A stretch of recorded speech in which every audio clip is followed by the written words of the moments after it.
ರನಾ ರನಾ ರನು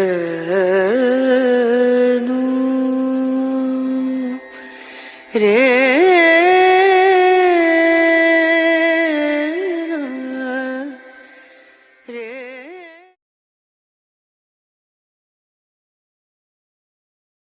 ಆತ್ಮ ನಮಸ್ಕಾರ. ಆತ್ಮ ನಮಸ್ತೆ. ಪರಿಶುದ್ಧ ಆತ್ಮ ಸ್ವರೂಪರಿಗೆ, ಆತ್ಮ ಸೋದರ ಸೋದರಿಯರಿಗೆ, ಆಧ್ಯಾತ್ಮಿಕ ಮಿತ್ರರಿಗೆ ನನ್ನ ಆತ್ಮ ನಮಸ್ಕಾರಗಳು. ಗುರುದೇವರು ಏನು ಹೇಳಿಸುವರೋ ಅದನ್ನೇ ಹೇಳುತ್ತೇನೆ. ನಾವೆಲ್ಲ ಶ್ರದ್ಧೆಯುಳ್ಳವರಾಗಿ ಕೇಳಿ ಆತ್ಮ ಸಾಕ್ಷಾತ್ಕಾರಕ್ಕಾಗಿ ಎಲ್ಲರೂ ಪ್ರಯತ್ನಿಸಬೇಕೆಂದು ಆಶಿಸುತ್ತೇನೆ. ಶ್ರೀ ಗುರುಭ್ಯೋ ನಮಃ. ಹರಿ ಓಂ ತತ್ಸತ್. ನಮ್ಮೊಳಗಡೆ ಇರುವ ಈಶ್ವರನನ್ನು ಸೇರುವುದಕ್ಕೆ ಜ್ಞಾನ ತುಂಬಾ ಮುಖ್ಯ ಎಂದು ಅರ್ಥವಾಯಿತು. ಆದರೆ ನಮ್ಮ ಒಳಗಡೆ ಈಶ್ವರರು ಹೇಗೆ ಇದ್ದಾನೆ ಎನ್ನುವುದು ನಮ್ಮ ಎಲ್ಲರ ಪ್ರಶ್ನೆಯಾಗಿದೆ. ತುಂಬಾ ಒಳ್ಳೆ ಪ್ರಶ್ನೆ. ಇದು ಸಾಮಾನ್ಯವಾಗಿ ಎಲ್ಲಾ ವ್ಯಕ್ತಿಗಳಿಗೂ ಬರುವಂತ ಪ್ರಶ್ನೆ. ಯಾಕಂದ್ರೆ ನಾವು ಸಮಾಜದಲ್ಲಿ ಸಾಕಷ್ಟು ಕಡೆ ಕೇಳಿರ್ತೀವಿ, ಈಶ್ವರನ ಅಂಶವೇ ನಾವೆಲ್ಲ, ಪರಮಾತ್ಮನ ಅಂಶವೇ. ಆದ್ರೆ ಅದು ಹೇಗೆ ಅಂತೇಳಿ ಒಂದು ಪ್ರಾಕ್ಟಿಕಲ್ ಅನುಭವ ಇರೋದಿಲ್ಲ. ಓಕೆ. ಆ ಅನುಭವವನ್ನ ಪಡಿಬೇಕು ಅಂತಂದ್ರೆ ಒಂದು ಶಾಸ್ತ್ರ ಪ್ರಮಾಣ, ಎರಡನೇದು ಸ್ವಾತ್ಮ ಅನುಭೂತಿ. ಈ ಎರಡರಿಂದ ಮಾತ್ರ ಸತ್ಯ ಅರ್ಥ ಆಗುತ್ತೆ. ಮಾತಲ್ಲಿ ಹೇಳಿದ್ರೆ ಅರ್ಥ ಆಗೋದಿಲ್ಲ. ಹಾಗಾಗಿ ನಾನು ಒಂದು ಶ್ಲೋಕದ ಮುಖಾಂತರ ಇದನ್ನ ಅರ್ಥ ಮಾಡಿಸೋ ಪ್ರಯತ್ನವನ್ನ ಮಾಡ್ತೀನಿ. ಭಗವದ್ಗೀತೆಯಲ್ಲಿ 5ನೇ ಅಧ್ಯಾಯದಲ್ಲಿ ಹೇಳಿದ್ದಾರೆ ಇದ್ರ ಬಗ್ಗೆ. ಈಶ್ವರ ಸರ್ವಭೂತಾನಾಂ ಹೃದಯೇಶರ್ಜುನ ತಿಷ್ಠತಿ ಭ್ರಮಿಯನ್ ಸರ್ವಭೂತಾನಿ ಯಂತ್ರರೂಢಾನಿ ಮಾಯೆಯ. ಅಂದ್ರೆ ಈಶ್ವರ ಸರ್ವಭೂತಗಳಲ್ಲೂ ಇದ್ದಾನೆ ಆತನ. ಎಲ್ಲಿದ್ದಾನೆ ಅನ್ನೋದು ನಿಮ್ ಪ್ರಶ್ನೆ. ಈಗ ಅದಕ್ಕೆ ಉತ್ತರ ಬರ್ತದೆ. ಹೃದಯೇಶ ಅರ್ಜುನ ತಿಷ್ಠತಿ. ಓ ಅರ್ಜುನ, ಹೃದಯ ಸ್ಥಾನದಲ್ಲಿ ನಾನು ತಿಷ್ಠಿತವಾಗಿ ಕೊಳ್ಳುತ್ತಿದ್ದೇನೆ ಪ್ರತಿಯೊಂದು ಜೀವಿಯಲ್ಲೂ ಅಂತ. ಭ್ರಮಯನ್ ಸರ್ವಭೂತಾನಿ ಯಂತ್ರರೂಢಾನಿ ಮಾಯೆಯ. ಎಲ್ಲ ಜೀವಿಗಳ ಹೃದಯ ಸ್ಥಾನದಲ್ಲಿ ಕುಳಿತುಕೊಂಡು ಭ್ರಮಿಸ್ತಾ ಇದ್ದೀನಿ ನಾನು. ಯಂತ್ರರೂಢಾನಿ ಮಾಯೆಯ. ಯಂತ್ರಗಾರನು ಹೇಗೆ ಈ ಯಂತ್ರಗಳನ್ನೆಲ್ಲ ನಡೆಸ್ತಾ ಇದನೋ, ಅಂದ್ರೆ ನಾವು ಹೇಗೆ ಬೈಕು, ಕಾರು, ಮೊಬೈಲ್ಸ್ ಎಲ್ಲ ಉಪಕರಣಗಳನ್ನ ನಾವು ಇವೆಲ್ಲ ಯಂತ್ರಗಳೇ ಅಲ್ವಾ, ನಾವು ಇದನ್ನ ಬಳಸಿದ್ರೆ ಅದು ಬಳಕೆ ಆಗ್ತದೆ, ಇಲ್ಲ ನಿಂತೋಗ್ತದೆ. ಚಾರ್ಜಿಂಗ್ ಹಾಕಿದ್ರೆ ಚಾರ್ಜಿಂಗ್ ಆಗ್ತದೆ, ಇರೋ ಅಷ್ಟು ಬಳಸ್ಕೋಬಹುದು. ಚಾರ್ಜಿಂಗ್ ಆದ್ಮೇಲೆ ನಿಂತೋಗ್ತದೆ. ಅದೇ ರೀತಿ ಈ ಯಂತ್ರಗಳೆಲ್ಲ ನಾನ್ ನಡೆಸ್ತಾ ಇದ್ದೀನಯ್ಯ ಅಂತ ಹೇಳ್ತಾರೆ ಸ್ವಾಮಿ ಭಗವದ್ಗೀತೆಯಲ್ಲಿ. ಈ ಆಟ ನಮಗ್ ಗೊತ್ತಿಲ್ದೆ, ತಿಳಿದೆ, ಅದು ಅವನಾಟ ಅನ್ನೋದು ಗೊತ್ತಿಲ್ದೆ ಈ ಆಟ ನಮ್ದು ಅನ್ಕೊಂಡು ನಾವು ಏನ್ ಮಾಡ್ತಾ ಇದೀವಿ, ಕುಲಭೇದ, ಜಾತಿ ಭೇದ, ವಯೋಭೇದ, ಲಿಂಗಭೇದ, ನಾನು ಧನವಂತನು, ನಾನು ವಿದ್ಯಾವಂತನು ಅನ್ನೋ ಅಹಂಕಾರ ಭಾವನೆಯಿಂದ ನಾವು ಪತನಕ್ಕೆ ದಾರಿ ತೆಗಿತದೆ. ಉದ್ಧಾರದ ಕಡೆಗೆ ಕರ್ಕೊಂಡು ಹೋಗೋದಿಲ್ಲ. ಈ ಅನೇಕವಾಗಿರುವಂತಹ ಭೇದ ಭಾವಗಳಿಂದ ಈ ಆಟ ನಂದು ಅಂತ ಅನ್ಕೊಂಡು ನಾವು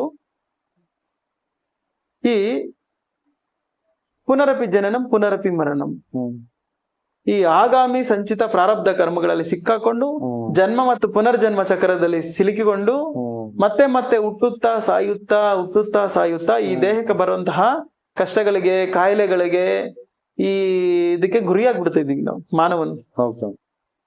ಇದು ತಗದು ಮಾನವನಿಗೆ.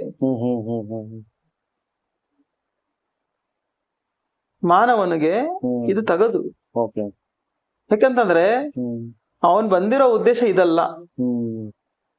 ಅದನ್ನ ನಾವು ಅರ್ಥ ಮಾಡ್ಕೋಬೇಕು. ನಾವು ಈಶ್ವರನಿಂದ ಬೇರ್ಪಟ್ಟಿ ಬಂದಿದ್ದೀವಿ, ಮತ್ತೆ ಈಶ್ವರನಲ್ಲಿ ಹೋಗಿ ಸೇರಬೇಕು. ಓಕೆ. ಅಲ್ಲಿದ್ದಾಗ ನಾವು ಈಶ್ವರನೇ. ಅಲ್ಲಿಂದ ಯಾವಾಗ ನಾವು ಬಿಟ್ಟು ಬಂದ್ವೋ ಆಗ ನಾವು ಆತ್ಮಧಾರಿಗಳಾದ್ವಿ. ಓಕೆ. ಈಗ ಈ ಆತ್ಮಧಾರಿಯನ್ನ ತೆಗೆದುಕೊಂಡು ಹೋಗಿ ಪರಮಾತ್ಮನಲ್ಲಿ ಸೇರಿಸಿದಾಗ ಅವನೇ ಈಶ್ವರ. ಆಗ ಈ ಅಹಂ ಬ್ರಹ್ಮಾಸ್ಮಿ, ಆಯ್ಮಾತ್ಮ ಬ್ರಹ್ಮ, ಪ್ರಜ್ಞಾನು ಬ್ರಹ್ಮ, ತತ್ವಮಸಿ, ಈ ಪರ್ಯಾಯ ಪದಗಳಿಗೆ ಅರ್ಥ ಬರ್ತದೆ. ಅದು ನಾವು ಪ್ರಯತ್ನ ಮಾಡದೆ ಅದ್ರ ಬಗ್ಗೆ ತಿಳ್ಕೊಂಡೆ ಅಹಂ ಬ್ರಹ್ಮಾಸ್ಮಿ, ನಾನೇ ಬ್ರಹ್ಮ ಅನ್ಕೊಂಡ್ರೆ ಆಗೋದಿಲ್ಲ. ಆ ಪ್ರಯತ್ನ ಮಾಡಿದಾಗ ಅದಾಗತ್ತೆ. ಆಗ ಅನ್ಕೊಳೋ ಅವಶ್ಯಕತೆ ಇಲ್ಲ, ಅದೇ ಅವನಾಗಿರ್ತಾನೆ. ಹಾಗಾಗಿ ನಮ್ಮ ಹೃದಯ ಸ್ಥಾನದಲ್ಲೇ ಅವನು ತಿಷ್ಠಿತವಾಗಿ ಕೊಳ್ತಿದ್ದಾನೆ ಅನ್ನೋದು ತಿಳಿದೆ, ಬಾಹ್ಯದಲ್ಲಿ ಎಲ್ಲೋ ಭಗವಂತ ಇದ್ದಾನೆ ಅಂತೇಳಿ ನಾವು ಹುಡ್ಕೊಂಡು ಹೋಗ್ತಾ ಇದೀವಿ. ಸಮಯ ವ್ಯರ್ಥ, ದುಡ್ಡು ವೆಚ್ಚ,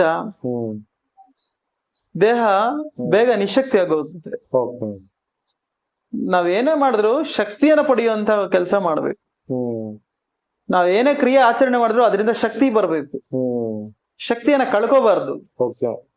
ನಾವು ಬಾಹ್ಯದಲ್ಲೇ ಇದ್ದಾಗ ಏನಾಗತ್ತೆ, ಶಕ್ತಿ ಎಲ್ಲ ಕಳ್ಕೊಂಡ್ಬಿಡ್ತೀವಿ, ಶಕ್ತಿಯನ್ನ ಪಡೆಯೋದಿಲ್ಲ.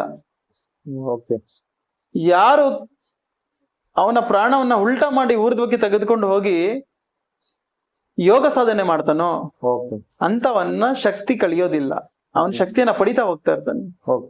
ಅದಕ್ಕೆ ನಮ್ಮ ಋಷಿಗಳು ಸುಮಾರು 100 ವರ್ಷಗಳು ಇರ್ತಿದ್ರು, ಯಾಕೆಂದ್ರೆ ಅವ್ರ ಶಕ್ತಿ ಖರ್ಚಾಗ್ತಾ ಇರ್ಲಿಲ್ಲ. ಅವರು ಯೋಗ ಸಾಧನೆಯಲ್ಲಿ ಶಕ್ತಿಯನ್ನ ಪಡಿತಿದ್ರು. ಆ ಶಕ್ತಿಯ ಮುಖಾಂತರ ಅವರು ಜ್ಞಾನವನ್ನ ಪಡಿತಿದ್ರು. ಆ ಜ್ಞಾನದ ಮುಖಾಂತರ ಕೈವಲ್ಯ ಪ್ರಾಪ್ತಿಯನ್ನ ಪಡಿತಿದ್ರು. ನಾವು ಅವ್ರ ಅನುಭವಿಸಿ ಅವ್ರ ಅನುಭವವನ್ನ ತರುಣೋಪಾಯವಾಗಿ ಸೂಚಿಸಿರುವಂತದ್ದನ್ನ ನಾವು ಶಾಸ್ತ್ರಗಳ ಮುಖಾಂತರ,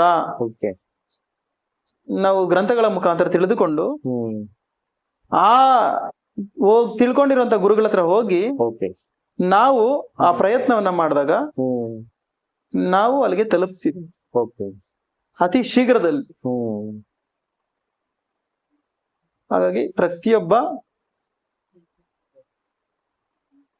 ಯೋಗ ಸಾಧಕರು ಮತ್ತೆ ಆಧ್ಯಾತ್ಮಿಕ ಮಿತ್ರರು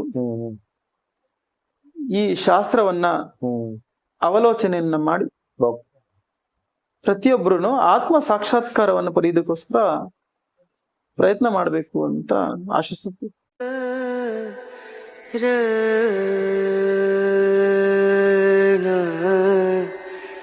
ರ